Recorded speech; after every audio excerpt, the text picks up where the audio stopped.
Indian armed forces to buy Pralay missiles deploy along China border. Report. Bharat जो है उसने ये एक रिपोर्ट आई है, उस रिपोर्ट में कहा है कि वो 120 टैक्टिकल मिसाइल जो हैं वो पाकिस्तान और चाइना के बॉर्डर पे लगा रहा है।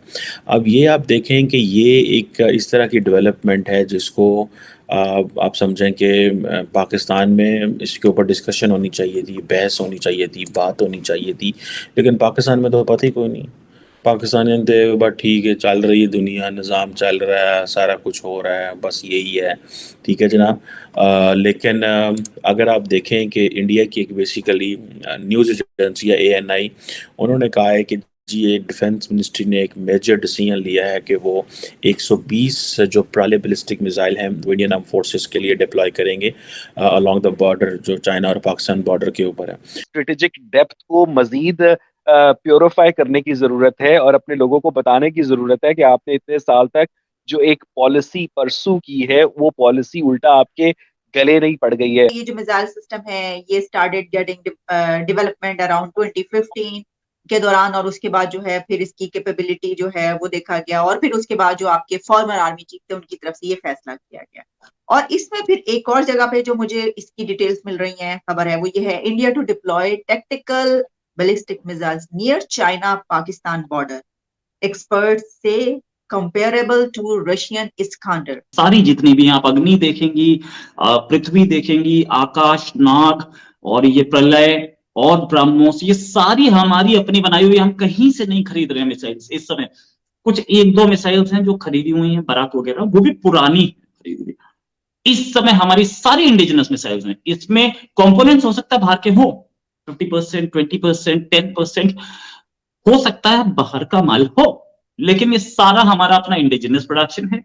कुछ कुछ कंपोनेंट्स बाहर से आते हैं, नो डाउट अबाउट इट, कुछ बहुत सारे। लेकिन प्राइम मिनिस्टर मोदी ने अभी शुरू किया था जो मेक इन इंडिया, वो मेक इन इंडिया हमने हर जगह इंप्लीमेंट कर दिया। Now this missile is ballistic missile. अब बैलिस्टिक मिसाइल वो होती है जो कि एटमॉस्फेयर क्रॉस करती है, देन कम्स बैक। ये उसी तरीके की मिसाइल है, इसको इंटरसेप्ट करना थोड़ा टफ होता है। हालांकि मैक की स्पीड पे चलती है, लगभग मैक मींस साउंड की स्पीड पे चलती है, साउंड की स्पीड से थोड़ा सा 1.9 मैक तक चली जाती है। रेंज इसकी 350 किलोमीटर टू 500 किलोमीटर। और ये जो पाकिस्तान और चाइना बॉर्डर पे लगाई जाएगी, ये इंटरसेप्शन के लिए, या this is land to land missile, ये भी एक इंपॉर्टेंट इसका फीचर है। ये इसको इंटरसेप्ट नहीं किया जा सकता। पाकिस्तान में आप देखें क्या हो रहा है, पाकिस्तानियों ने पता ही कोई नहीं की हो रहा है, ये सुते ने।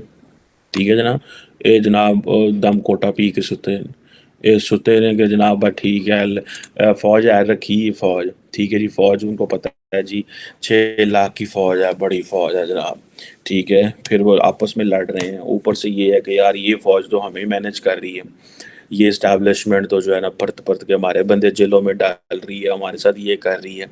तो वो हमने अपनी सिक्योरिटी डिफेंस जो है, जो कि पार्लियामेंट की डोमेन होनी चाहिए थी, the politicians they should have talked and spoken on this, ये डिफेंस मिनिस्टर को बात करना। लेकिन पाकिस्तान का जो डिफेंस मिनिस्टर होता है या तो बड़ा इंतहाई इररेलेवेंट होता है या वो बड़ा पॉलिटिकली एक्टिव होता है। बिकॉज वो डिफेंस मिनिस्टर इसलिए होता है बिकॉज उसकी मिलिट्री इस्टेब्लिशमेंट से गपशप अच्छी होती है, उसको डिफेंस मिनिस्टर इसलिए लगाया जाता है।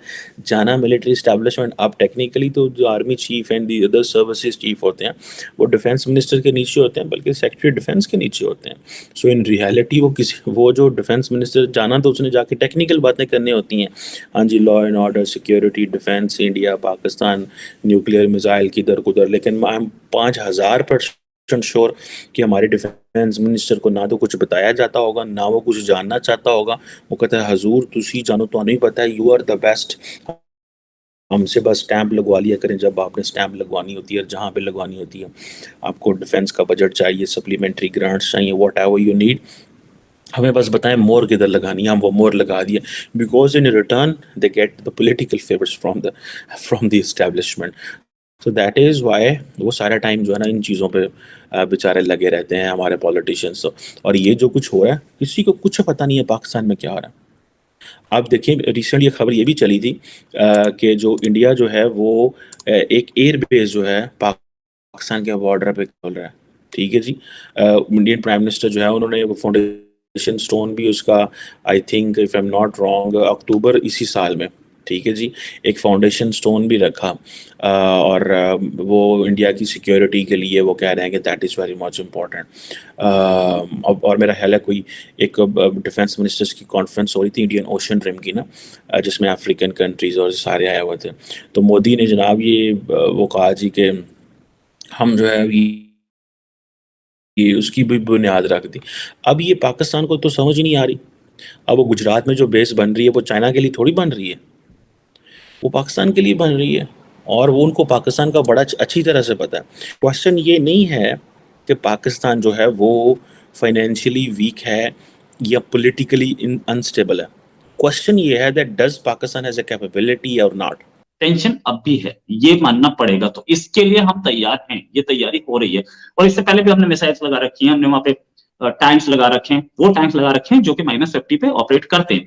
वो टैंक्स वो मिसाइल लगा रखी हैं, वो तोपें लगा रखी हैं। तो हमें तैयारी रखनी पड़ेगी।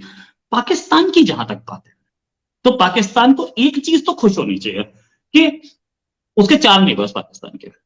एक अब ईरान, जिससे उसे ट्रबल आती ही रहती है, बहुत परेशानी आती रहती है ईरान की तरफ से। कोई कोई शांति नहीं है, मतलब कोई ऐसा नहीं है कि बहुत अच्छे रिलेशन हो ईरान से।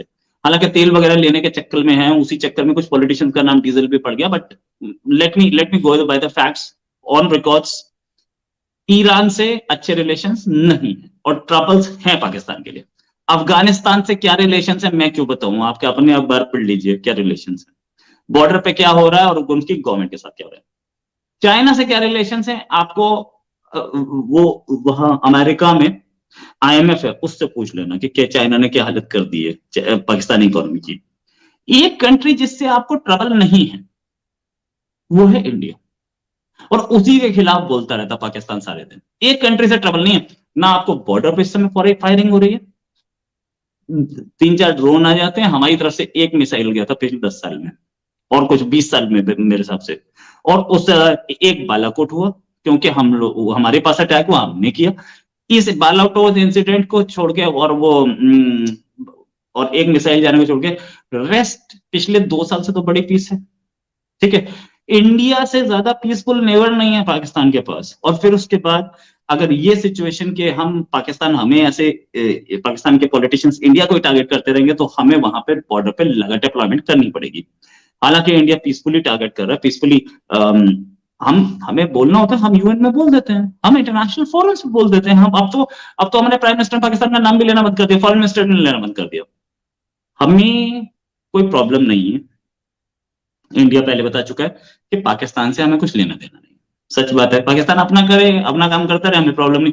लेकिन हाँ, ये जरूर है कि चाइना बॉर्डर है, और जितनी भी आपको अभी मोर रिसेंटली 7,000 किलोमीटर वाली मिसाइल, मतलब 5,000 किलोमीटर 400 किलोमीटर हमने खुद बोली थी, चाइना ने बताया कि इसकी रेंज 8,000 किलोमीटर। भाई 8,000 किलोमीटर वाली मिसाइल के लिए पाकिस्तान के लिए क्या? तो पाकिस्तान को समझ में आना चाहिए कि हमें क्या कर रहे हैं और क्यों कर रहे हैं, हम किसके टारगेट पे लेके बैठे हैं, और किसके लिए हमारे ये टेस्ट हो रहे हैं, और किसके लिए हमारे मिलिट्री इंडक्शन हो रहे हैं, किसके लिए सुखोई राफेल ला रहे हैं, किसके लिए हम S-400 ला रहे हैं। ये सब पाकिस्तान को पता है। अब अच्छा, एक तरफ मजे की बात यह है कि इंडिया कहता है जी हमें तो पाकिस्तान से खतरा ही कोई नहीं, लेकिन उनको पाकिस्तान से क्यों खतरा है? Because they know that ultimately Pakistan has a nuclear weapons and Pakistan has a missile technology। इस चीज़ का खतरा है। चाइना का तो उनको पता है कि ये जो हमारे LAC के ऊपर लाइन ऑफ एक्चुअल कंट्रोल के ऊपर मसले जितने चल रहे हैं ये यहाँ पे रुकने नहीं है। सो दे आर टेकिंग, जिसे कहते हैं ना एक ऑफेंसिव पोस्चर, या वो ये समझ लें कि वो अपनी तैयारी कर रहे हैं। अब ये जो प्राले डिफेंस जो प्राले बैलिस्टिक मिसाइल है वो इंडिया तकरीबन कोई 150 से 500 किलोमीटर तक इस्तेमाल करेगा, और ये कहते हैं कि इंटरसेप्ट करेगा जो मिसाइल्स आ रहे होंगे और इस तरह। अब इंडियन डिफेंस मिनिस्ट्री जो है इसने इनकी तकरीबन जो जिसे कहते हैं ना कि 120 मिसाइल की जो एक्विजिशन है उसके लिए पैसा जारी कर दी है। वो कह रहे हैं ठीक है जनाब आप ये पैसा ख़रीदें। इंडिया के पास पैसा है भाई, वो जाते हैं जाके पैसा टेबल पे रखते हैं, चीज़ें वो ले लेते हैं देयर एडवांटेज। तो इंडिया का जो प्राइमरी चैलेंज है, the primary challenge at the moment what the Indian seeing is China. भले Chinese don't want to get a Pakistani support in a fight with the Indians or in any kind of a combat or whatever with the Indians, there is a possibility that the Pakistan can jump into the war with the Chinese, and ये हो सकता है क्योंकि Chinese जो है they always try to keep Pakistan at distance because उनको पता है कि पाकिस्तान अगर इंडिया का थ्रेट इस्तेमाल करके तो हमें बहुत ज़्यादा मिसयूज़ भी इस रिलेशनशिप को कर सकता है, because Pakistan has this tendency in the past, वो इंडिया को दिखा दिखा के पहले मुस्लिम वर्ल्ड अमेरिका और सबको वो जो करता रहा। सो द चाइनीज़ की कैलकुलेशन भी बड़ी स्मार्ट है एंड बड़ी क्लियर है। सो इंडियन जो एयरफोर्स है उन्होंने S-400 डिप्लॉय किया वेस्टर्न बॉर्डर पे अपने, और जिसे वो कह लें कि चाइना के लिए, और फिर वो सारी बात है उन्होंने पाकिस्तान के बॉर्डर पे भी उसको वो किया। अब इंडिया ने देखे ना, इंडिया की यही तो इंडिया को एडवांटेज है कि इंडिया S-400 लेता है, इंडिया रशियन ऑयल लेता है, अमेरिकन खामोश रहते हैं। ठीक है, पाकिस्तान ईरान से तेल नहीं ले सकता, पाकिस्तान उस तरह वो नहीं ले सकता बिकॉज हमारे पास चॉइसेस ही कोई नहीं है। जब हमारे पास चॉइसेस ही कोई नहीं है तो भाई हम क्या कर सकते हैं। सो रशिया जो है वो उसकी वो एक तरफ इंडिया को S-400 दे रहा है, that was I think $5.5 billion का कॉन्ट्रैक्ट था। ठीक है, और अमेरिकन जो थे उनका वो जो countering America's adversary through sanctions act जिसे काटसा बोला जाता था, उसको भी उन्होंने नहीं किया था। और ये जो है वो इससे पहले Turkey, Iran, north Korea, Russia Turkey को नहीं लेने दिया था उन्होंने। टर्की पाकिस्तान टर्की से लेना चाहता था, हेलीकॉप्टर लेना चाहता था, अमेरिकन ने नहीं लेने दिए थे बिकॉज उसके जो इंजन थे वो अमेरिकन थे, और I think third party verification चाहिए थी उसमें भी। सो ये जो ये चीज़ें जो हैं, the Indians are getting a lot of leverage over the entire अपने रीजन में, उनको बहुत बहुत बहुत फ़ायदा हो रहा है कि वो जो भी उनका प्लान जो है, अब ये देखें ना,